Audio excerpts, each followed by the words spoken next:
Thank you very much for joining us on this panel. The panel, as you can see, is called Defense Innovation and Technology Transfer. There's a lot that has already been said by the previous speakers about this topic. It's a very important topic, a very relevant topic in terms of the developments in the Middle East and elsewhere. I won't waste any more time for introductions and all of that. I will turn my attention to Ms. Hirani-Driver, and I would like to ask you, Diana is a relatively new organization in the NATO ecosystem, so you've managed to do a lot in these past 2-3 years, I believe 2. It's been three program cycles. 3 years. So how do you manage to work with both European and non-European member states? Member states of the European Union and member states of NATO that are in Europe? Yeah, that's a great question. Firstly, I'd like to say Kalimera to the audience, but it's an absolute honor to be here in DEFEA. So you rightly said Diana has been operational for 3 years. We're delivering a great program, and I would say the success of Diana is because of the alliance. We've got North American nations, and we've also got Europe, and that is the key strength here. The key point I want to get across is defense innovation is not a national endeavor. It's a shared challenge, it's a shared problem, and we need shared solutions. So what Diana has done really well, I think, is bring that entire community together.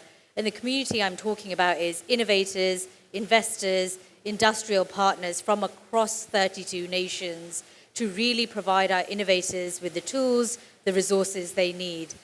So we rely and work on all 32 nations to tell us what are their military capability gaps. And that's something all nations do together, both European, US, and Canada. We also rely on the best class partners in those nations. So I'll give you a great example. Democritus here, world-class accelerator in Athens. We use them to deliver the Diana program. And they are not just mentoring Greek startups, they're mentoring US startups, UK startups, Spanish startups. So it's a really fantastic way of the entire NATO community to come together to provide the best war-fighting capabilities for our armed forces. We're also working together to create opportunities for rapid adoption. So it's no good just giving out lots of money to innovators and they're not actually turning them into capability, right? That's not our goal. What we are trying to do is create a framework, so opportunities for innovators to be adopted through single source contracting. And this is where we rely on our nations to actually place contracts. And what we are seeing in NATO Diana is that nations are placing contracts with innovators from other nations across the alliance. So that is a great, I think, strength of the NATO Diana program. And this is how I see European and North American companies working together. That's a very eloquent answer. Thank you very much. And you mentioned working with several companies across the region. And there's, of course, the state companies that produce a lot of work for the state in terms of producing innovation and innovative programs for the military. And this is where I turn to General Panousis. And General Ocer, I would like to ask you about your relationship with our local defense innovator, the HCDI, the ELKAK.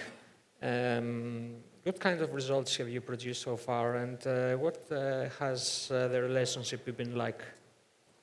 Well, first of all, I would like to thank you for inviting me here. It's a pleasure and honor to be in this distinguished audience and among these esteemed panelists.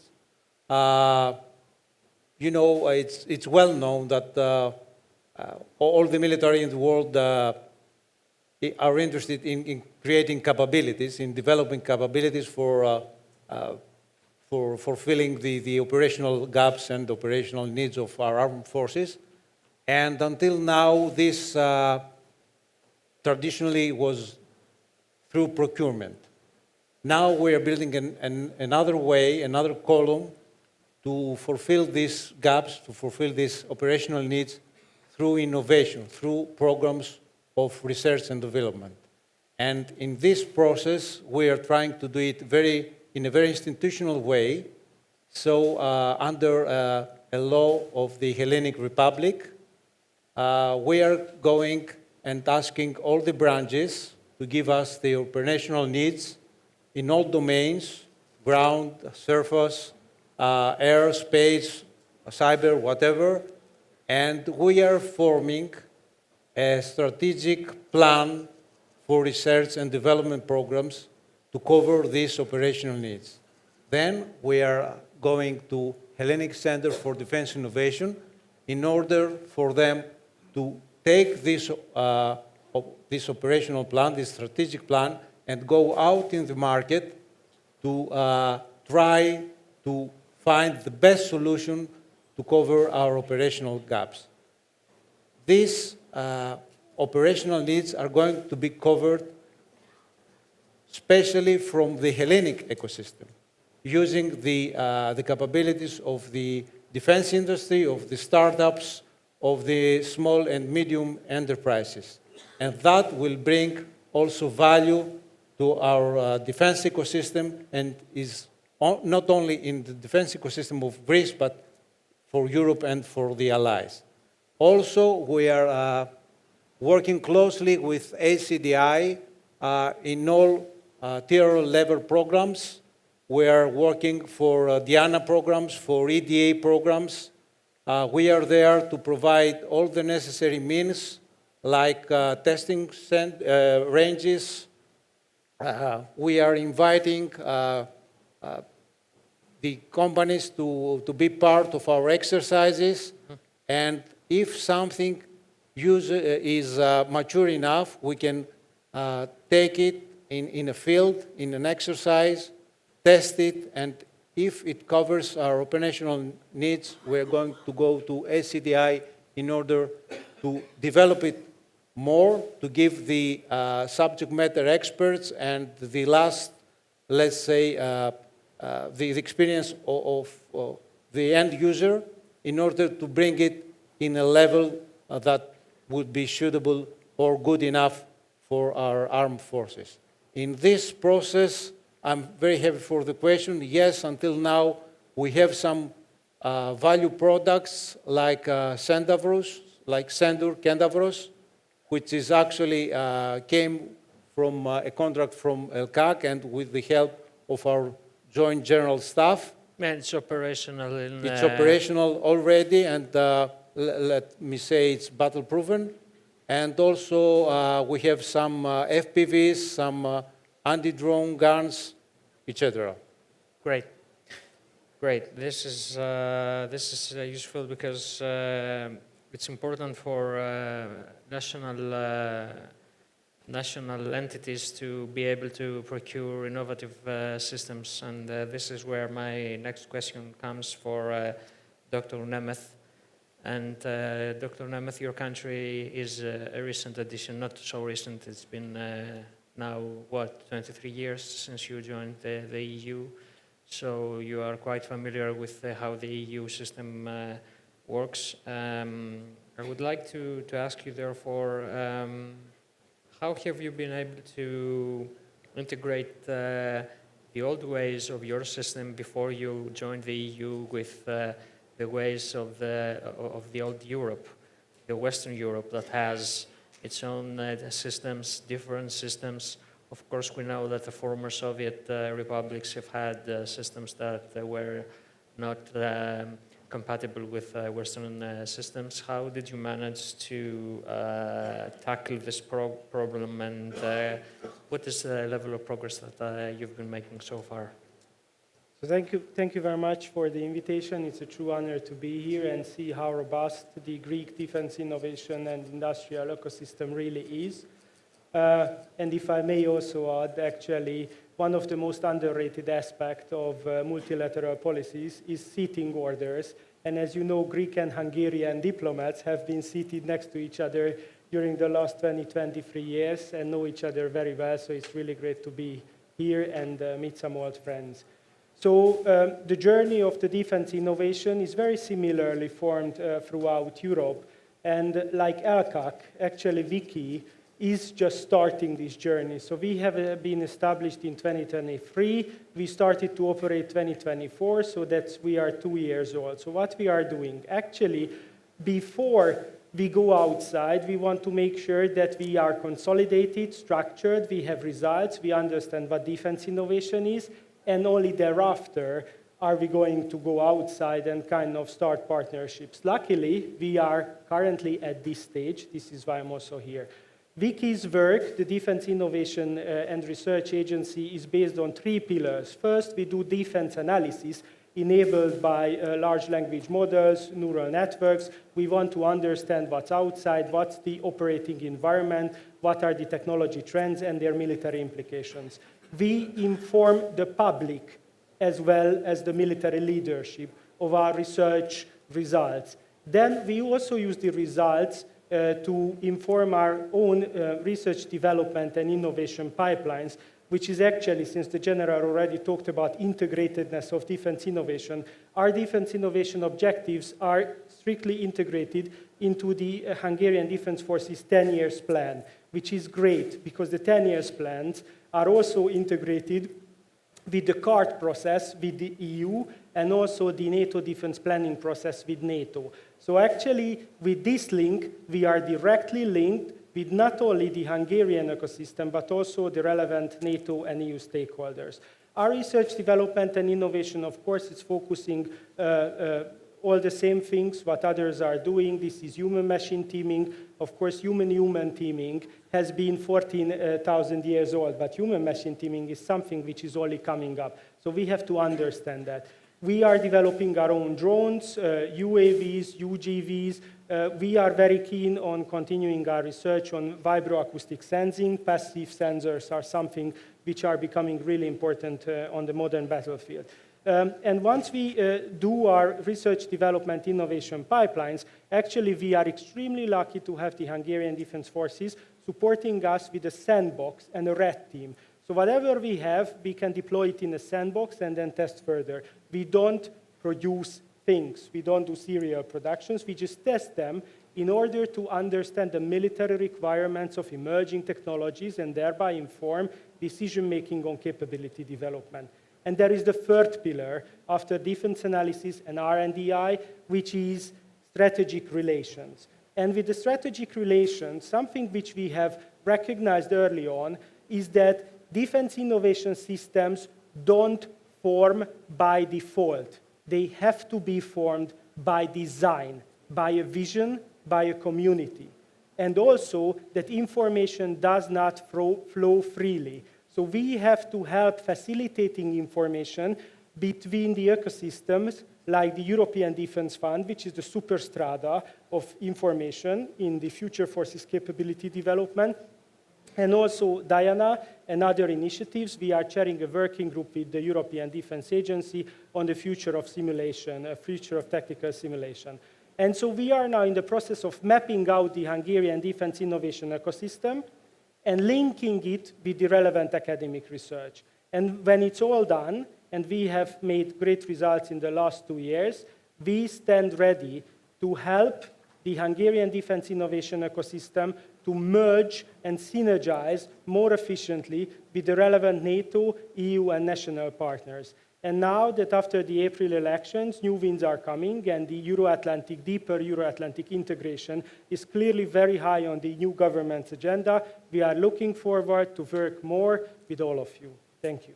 Thank you, Dr. Németh, and all of us were looking forward to see what Hungary can do in helping out Europe in terms of delivering innovative systems that can be used on the battlefield should the need ever arise. And now I'm turning my attention to Pantelis Tzortzakis, who is the President and CEO of ELKAK, the HCDI.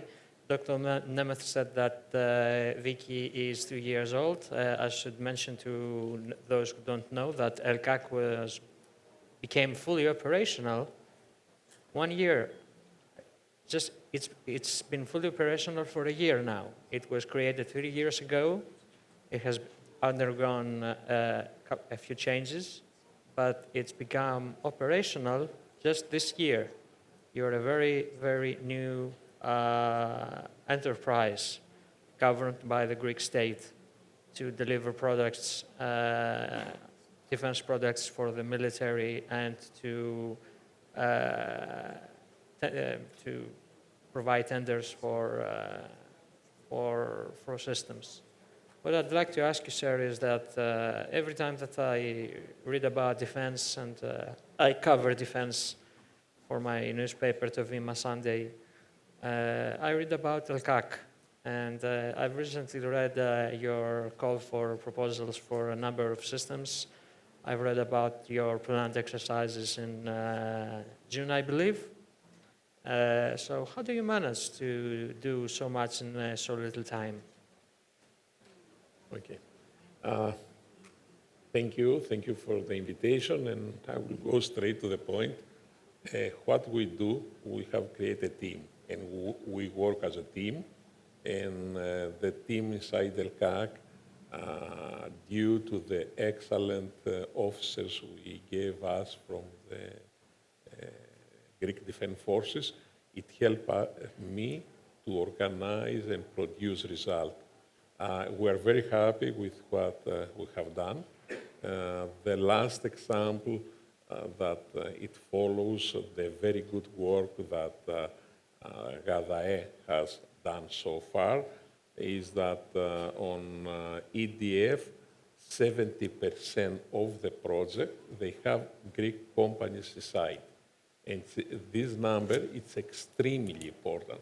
We are the number 5th, right after the big European companies, countries with prime, like France, like Germany, and those kind of things. And also on the coordination part, again, we are 5th.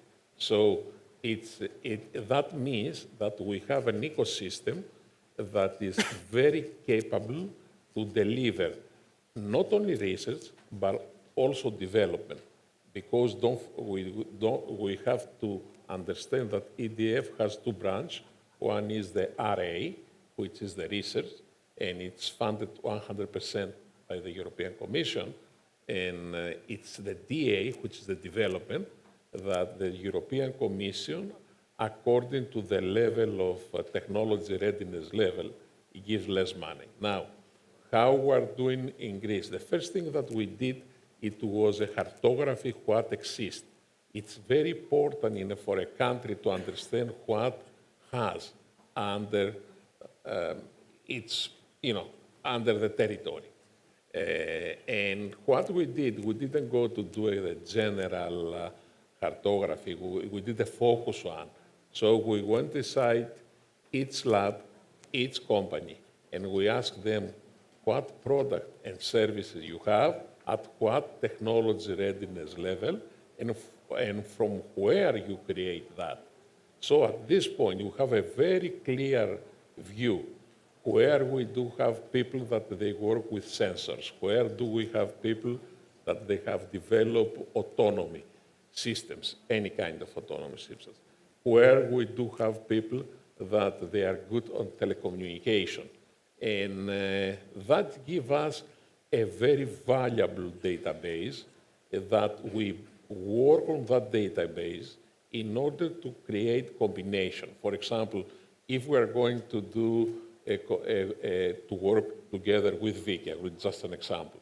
VIKI knows where is strong, we know where we are strong or weak, and we could combine the two in order to create much better result for our countries. So how we do it, one is the cartography. This is a European problem. In Europe, we know that the chain, it's as strong as its weakest part. And unfortunately, for example, I was in Paris or so, and I saw that the most of the drone has Chinese motor. So what I want to say by that, we have, as European, to know that all the essential part of the chain exists in Europe. And this, unfortunately, it's not very clear. Also, we have with an instrument, the financial instrument, as EDF, as EDP, not only to look for technology superiority, which is extremely important, at the same time to look for safe supply chain. So this, I think, it's the two major priorities that we have to have in our mind as Europe if we want to be really independent and have a European system that it could make the European citizens that pay for it to be pleased and to be to like it. So one is the cartograph, the second is the financial tools. We start in three directions, trying to be as fast as possible. But also, I think it's good to tell to our audience that we don't consider everything written in a stone. So what we did, the first, even before we have been established, we asked DG Reform to give us support through the TSI, how we are going to be better organized. And at this point, working together with DG Reform, we already have started benchmarking UK, benchmarking Holland, benchmarking France, and benchmarking Israel. And we try through this benchmarking to see all the areas that we are working and where we could have improvement. Improvement that has to do with the internal organization, but also improvement that has to do with the law, with the European law, as the minister said. Because sometimes working with law that was for buying equipment is totally different than the law that has to be with innovation. Because innovation, it's very directly related to risk. That means that you have to have the possibility to award two subcontracts to see which is the best and then to continue with the company that is the best. Because we create, we don't buy from the shelf. All right. So that's the important thing. We're using three ways to achieve that. One is through the RFP, which is the competition dialogue. On this competition dialogue, we try to go from TRL level, which is technology readiness level, 4 to 5, to move it to 9. Our objective on that is to have our USV as a system of systems, to have the cargo UAV, to have the satellite with SAR capability. All the projects that we are working, we announce it at the beginning of the year to allow the ecosystem to know the direction we go and prepare themselves. Now, except the RFP that it takes more time because we have to understand that moving from one technology readiness level to the other, even in DARPA, it takes 6 months to 1 year.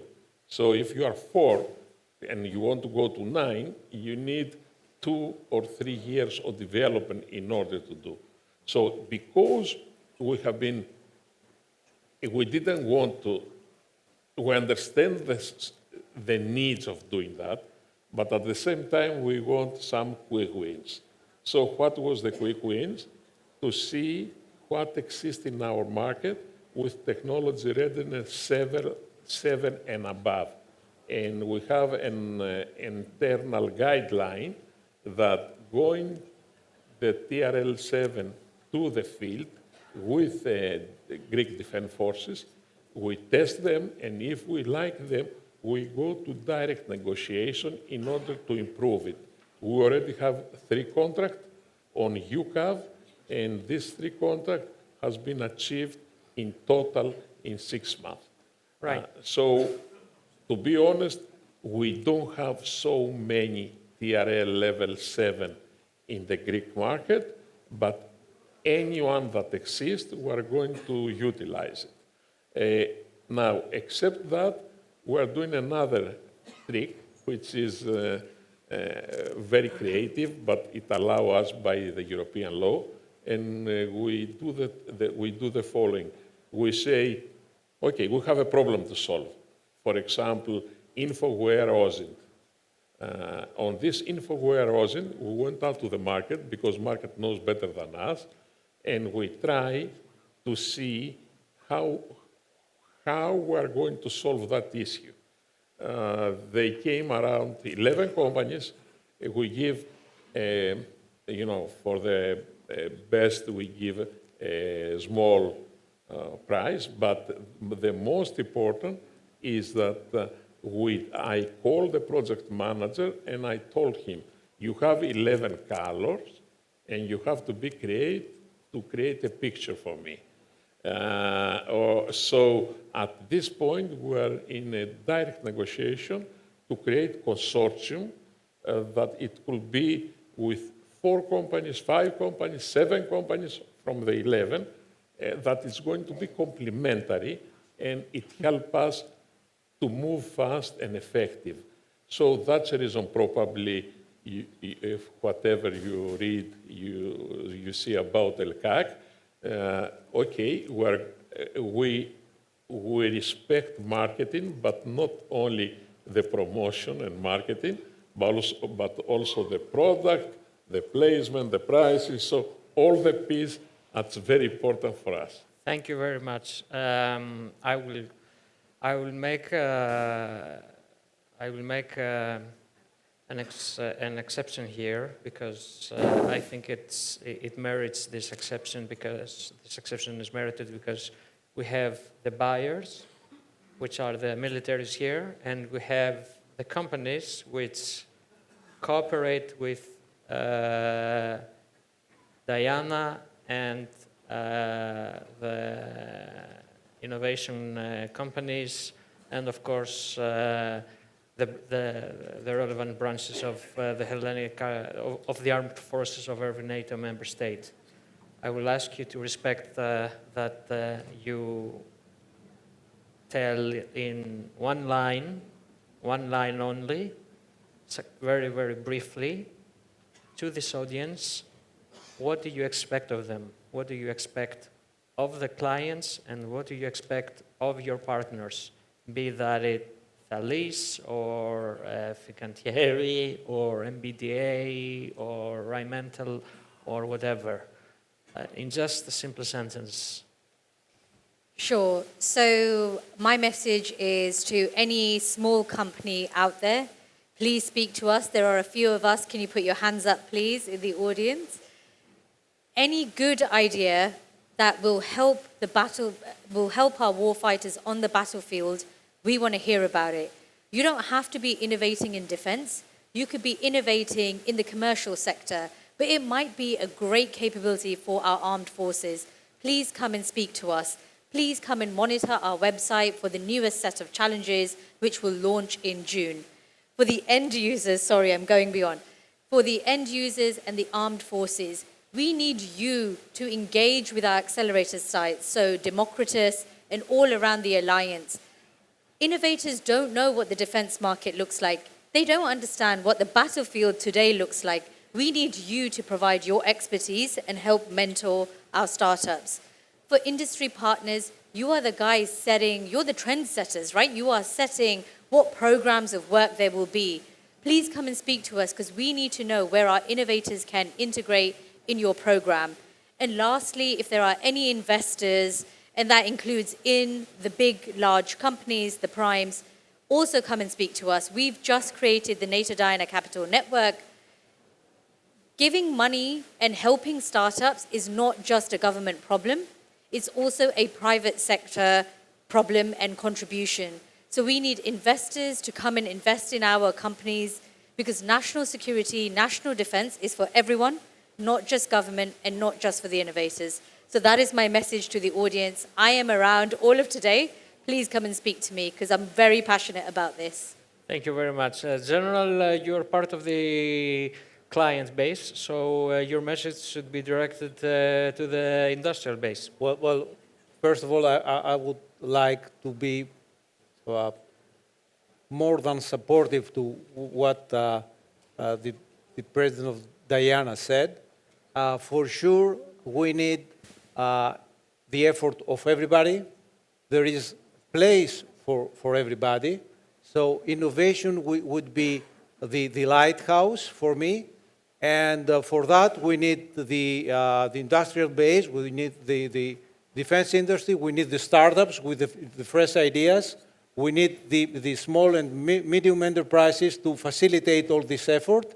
And for sure, the armed forces will be there to support this effort because we need that to create capabilities for our soldiers, for our troops, and we're going to be there for supporting, for mentoring, for giving the end user experience and the SMEs. Thank you. Thank you very much for being brief. Dr. Németh? As defense innovation institutes like the one I'm working with are standing in the crossroads of academy, military, technology, and finance, and these are, and maybe even some other security establishments. And these are different words to each other. We need trust. We need their trust that we have the technological skills, the military skills, the financial acumen, and all the necessary skills and attributes to help all of them together, bridge them, and create the best potential synergy without any biases or any other objectives. So for me, I've been working with the military during the last 20 years as a civilian. I think it was always very important to create trust with the military and confidence in our cooperation. So this is what we are striving in this area. This is what we are striving for with civilian SMEs.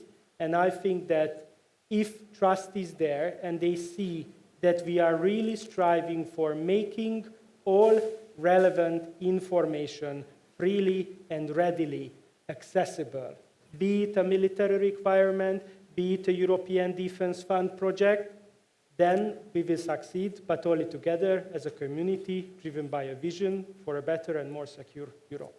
Thank you, Dr. Németh. What I need from you, Mr. Tzortzakis, and your wisdom is a 1-minute answer to my question towards the audience. Okay. I will be very short. Walt Disney said that if you dream it, you could execute it. So if we at ELKAK, we dream that our Greek Defense Forces is going to be the major generator of innovation in Greece, and it will allow us to be an innovative nation. It's a difficult bet, but we have all the ingredients, and we have and the customer and the ecosystem that believes on that. And I'm sure that the next coming months and year, it will be an extremely important because we continue to dream and we continue to execute. You never have to stop dreaming. Thank you very much for your participation in this panel. Thank you. Thank you.